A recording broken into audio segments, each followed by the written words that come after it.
నమస్తే, welcome to Bharati TV. నేను బాపయ్య.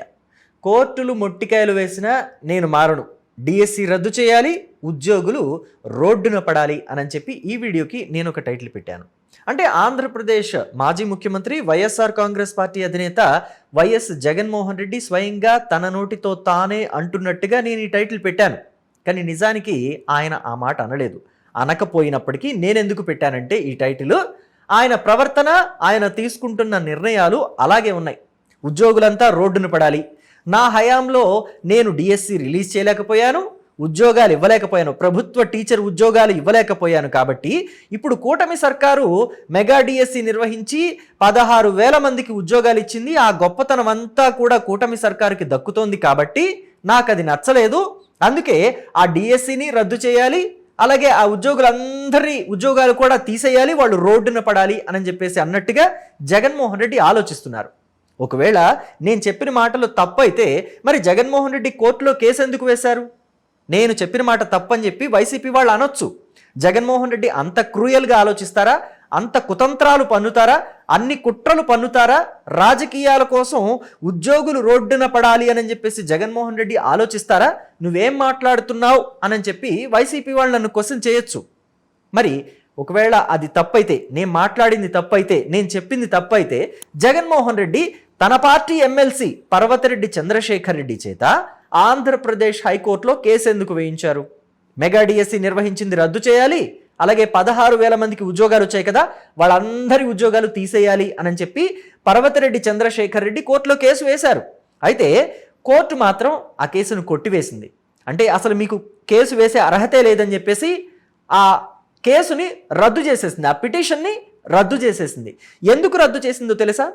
అసలు మనం ఒక కేసు వేస్తున్నామంటే కోర్టులో ప్రాథమిక ఆధారాలు సబ్మిట్ చేయాల్సి ఉంటుంది. కానీ వైఎస్ఆర్ కాంగ్రెస్ పార్టీ రాజకీయ ఆరోపణ చేసినంత తేలికగా కోర్టులో కేసు వేసింది. ఎటువంటి ఆధారాలు, ప్రాథమిక ఆధారాలే లేకుండా కోర్టులో కేసు వేసింది. కాబట్టి ఎటువంటి ఆధారాలు లేకుండా మీరు కేసులు వేస్తే మేము తీసుకోము అని చెప్పి కోర్టు ఆ పిటిషన్ని రద్దు చేసేసింది. వీళ్ళేమో డిఎస్సిని రద్దు చేయమంటే కోర్టు ఏమో వీళ్ళ పిటిషన్నే రద్దు చేసేసింది. సరిపోలా? సో అసలు ఇంతకీ వైఎస్ఆర్ కాంగ్రెస్ పార్టీ ఈ డిఎస్సి విషయంలో ఎందుకు అంత కింద మీద పడుతోంది? డిఎస్సి విషయంలో ఇంత బద్నాం చేయాలని చెప్పి ఎందుకు చూస్తోంది అని అంటే గనక, ఇక్కడ మెగా డిఎస్సిని కూటమి సర్కారు రిలీజ్ చేస్తాం, మేము వచ్చిన దగ్గర నుంచి కూడా, అధికారంలోకి వచ్చిన దగ్గర నుంచి కూడా ప్రతి సంవత్సరం డిఎస్సి రిలీజ్ చేస్తామని చెప్పి మాట ఇచ్చిన ప్రకారం రిలీజ్ చేస్తూ వెళ్తుంది. కానీ గతంలో 2019లో జగన్మోహన్ రెడ్డి ఏం చెప్పారు? అధికారంలోకి రాకముందు ప్రతి సంవత్సరం జాబ్ క్యాలెండర్ రిలీజ్ చేస్తాను, ప్రతి సంవత్సరం కొత్త సంవత్సరం వస్తే క్యాలెండర్ వస్తుంది కదా, కొత్త క్యాలెండర్ వస్తుంది కదా, ఆ కొత్త క్యాలెండర్ వచ్చేలోపు జాబ్ క్యాలెండర్ వచ్చేస్తుంది అని చెప్పేసి ఆయన మాట ఇచ్చారే కానీ ఎక్కడా ఆ మాటని నిలబెట్టుకోలేదు. అసలు ఒక్క ప్రభుత్వ ఉద్యోగాన్ని కూడా ఇవ్వలేదు, సచివాలయ ఉద్యోగాలు తప్ప.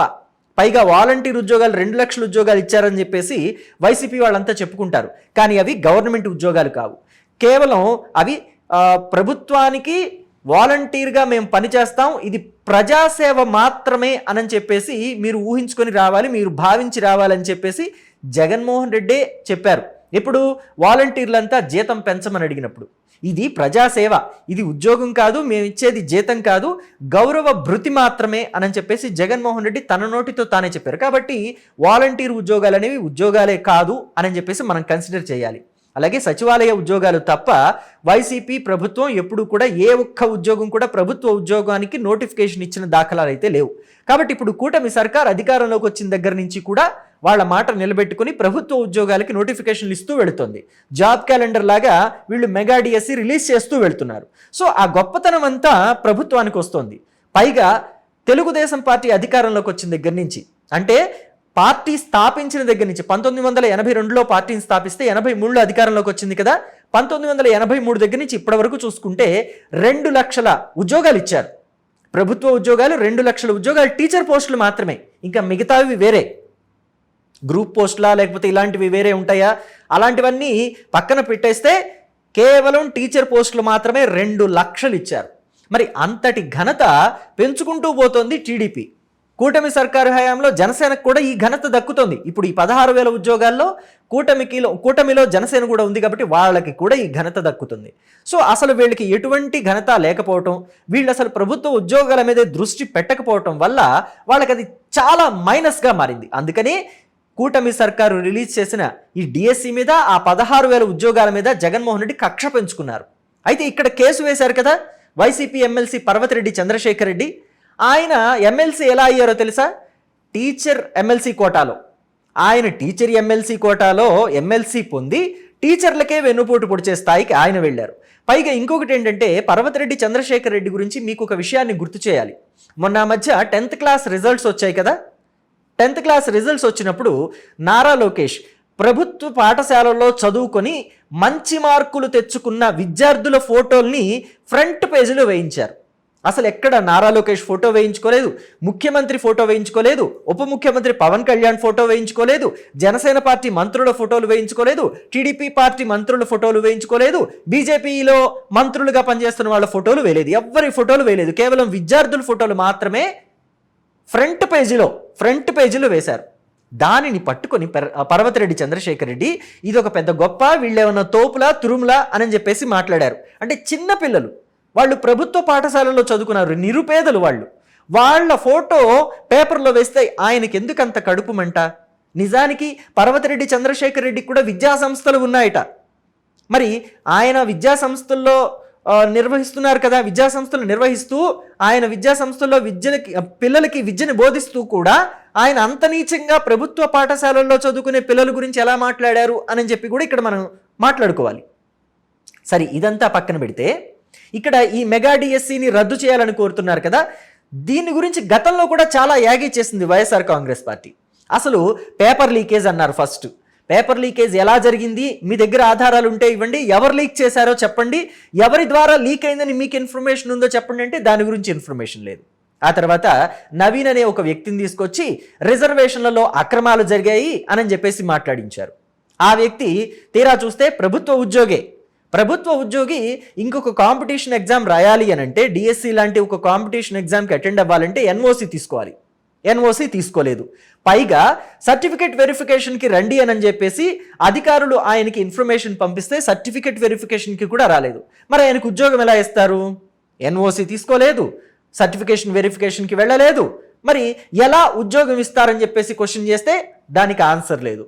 ఎలా పడితే అలాగా మాట్లాడేయటం, ఏవి పడితే ఆ ఆరోపణలు చేసేయటం.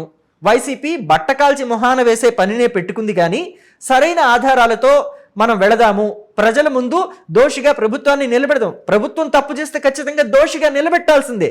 ప్రతిపక్షం పనే అది. ప్రజల పక్షాన ఉండాల్సిందే ప్రతిపక్షం. కానీ రాజకీయ పక్షాన ఉంటుంది వైఎస్ఆర్ కాంగ్రెస్ పార్టీ, ప్రజల పక్షాన ఉండటం లేదు. ప్రజలకే అన్యాయం చేయాలని చూస్తోంది వైఎస్ఆర్ కాంగ్రెస్ పార్టీ. నిరుద్యోగులకి అన్యాయం చేయాలని చూస్తోంది వైఎస్ఆర్ కాంగ్రెస్ పార్టీ. ఇదెక్కడి వింత వైఖరి అని చెప్పేసి నిరుద్యోగులంతా కూడా నోరెళ్లబెట్టి చూస్తున్నారు. ఆయన ఉద్యోగం ఇవ్వలేదు, ఉద్యోగాలకి నోటిఫికేషన్లు ఇవ్వలేదు, ఇక్కడ నోటిఫికేషన్లు ఇచ్చి ఉద్యోగాలు ఇస్తున్న ప్రభుత్వాన్ని అభాసుపాలు చేయాలని చెప్పి చూస్తున్నారని చెప్పేసి నిరుద్యోగులంతా తిట్టుకుంటున్నారు వైఎస్ఆర్ కాంగ్రెస్ పార్టీని.